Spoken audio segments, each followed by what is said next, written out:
Hi friends, இன்றைக்கி Sunday அதுவும் என் 2 பசங்களும் சேர்ந்து சிக்கன் கடைக்கு போயிட்டு வந்து கஷ்டப்பட்டு சிக்கனை போய் வாங்கிட்டு வந்துட்டானுங்க. நான் பிரியாணி தேவையானதை எல்லாத்தையும் ரெடி பண்ணி வச்சுட்டேங்க. அதோட என்னோட 2 மாஸ்டர் என்ன பண்ணிட்டானுங்க, வீட்டில் வேலையெல்லாம் குட்டி குட்டியாக அங்கங்கே கிடக்குங்க.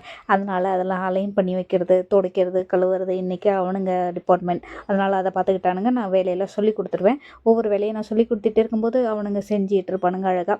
நான் அதுக்குள்ளே எனக்கு உள்ள சிக்கனை வாஷ் பண்ணி வச்சுக்கிட்டேன். வெங்காயம், தக்காளி எல்லாத்தையும் நான் ஆல்ரெடி அரிஞ்சு வச்சுக்கிட்டேன். இது மேலே சிக்கன் மேலே என்ன பண்ணேன், இஞ்சி பூண்டு அரைச்சி வச்சுருக்கேன் இல்லையா, அதோடு போட்டேன். அதோடு சேர்ந்து ஒரு பட்டை, ஒரு கிராம்பு, ஒரு ஏலக்காய் அதோடு போட்டு அரைச்சி வச்சுக்கிங்க. அதுவும் நல்ல வாசமாக தான் இருக்கும். தனியாக மசாலா, பிரியாணி மசாலா போடுறதுக்கு பதிலாக இப்படி போட்டால் கூட நல்லாயிருக்கும். நான் என்ன பண்ணேன், அதோடு சேர்ந்து மஞ்சள்தூள், கொஞ்சம் கரம் மசாலா, கொஞ்சம் பிரியாணி மசாலா, அதோடு சேர்ந்து கொஞ்சம் குழம்பு மசாலாவும் எடுத்து போட்டுக்கிட்டேங்க. நல்லா கிண்டி விட்டுக்கிட்டேன். எண்ணெய் பிரிஞ்சு வர வரைக்கும் நல்லா கிண்டி விட்டுட்டே இருங்க. அதுக்கப்புறம் என்ன பண்ணுங்கள், தக்காளி போடுங்க. தக்காளியோடு சேர்த்து கொத்தமல்லி, புதினா அந்த இது இருந்துச்சுன்னா அந்த டிபார்ட்மெண்ட் அதை எடுத்து போடுங்க. நல்லா பச்சை பச்சைன்னு சூப்பராக வாசமாக இருக்குங்க. நல்லா கிண்டி விட்டுட்டே இருங்க. என் பசங்க அழகாக போய் குளிச்சுட்டு வந்துட்டானுங்க. நான் அந்த வீடியோ எடுக்க முடியலைங்க, குளிப்பாட்டி விடுறதை எடுக்க முடியல. இப்படி ஒரு பக்கம் அப்படி ஒரு பக்கம்னு என்னால் போக முடியல. அதனால் கிண்டி விட்டுட்டே இருந்தேன். பக்கத்தில் என்னடா ஒரு தோசைக்கல் இருக்குது அப்படி பார்க்குறீங்களா? தோசைக்கல்லில் இப்போ எண்ணெய் ஊற்றி வச்சுக்கிட்டேன். அதில் என் பசங்க பிரியாணிக்கு பதிலாக கிரில்லு செஞ்சு கொடுமான்னு கேட்டுட்டு இருந்தானுங்க. சரி, அதுலேருந்து கொஞ்சம் பிரியாணிக்கு எடுத்து வந்துச்சு. இந்த கொஞ்சம் கறியிலேருந்து நான் ஆல்ரெடி மசாலாலாம் போட்டு வச்சுட்டேங்க.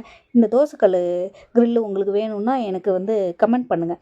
எப்படி ரெசிபி பண்ணணும்னு கேளுங்க, நான் வேணால் ஈஸியாக சொல்லித்தரேன். அது ரொம்ப ரொம்ப ஈஸிங்க. நானும் ஈஸியாக பண்ணிட்டேன். அதனால் அது உங்களுக்கெல்லாம் ஈஸியாக இருக்குங்க.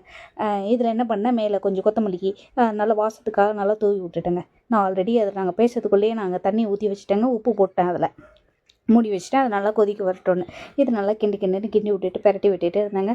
அப்போ தான் நல்ல முறுமுறுன்னு கிரிப்ஸியாக இருக்குங்க.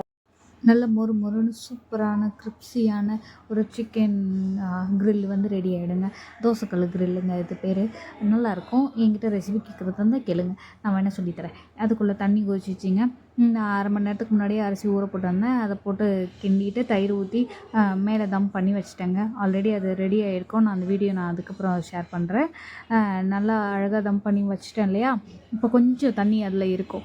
அதை என்ன பண்ணணுன்னா தம் பண்ணணும். அதுக்கு ஒரு தோசைக்கல் மேலே கொஞ்சம் தண்ணி ஊற்றி இந்த தம் பண்ண பிரியாணி மேலே வச்சுட்டு பாத்திரத்தை போட்டு மூடி வச்சுட்டு மேலே ஒரு பாத்திரத்தை வச்சு தண்ணி வச்சுருங்க. இந்த மாதிரி தம் பண்ணி வச்சுருங்க. பிரியாணி ரெடி ஆகிட்டு என் பசங்களும் ரெடி ஆகிட்டானுங்க சாப்பிட்றதுக்கு. பட்டையும் போட்டு அழகாக உட்காந்துருக்கானுங்க. ஜம்முன்னு உட்காந்துட்டு இப்போ சாப்பிட போகிறானுங்க. சுட பிரியாணியை எடுத்து என் பசங்களுக்கு அழகாக வாசமாக வருதுன்னு சொல்லிட்டு ரொம்ப பசியில் இருந்தானுங்களா.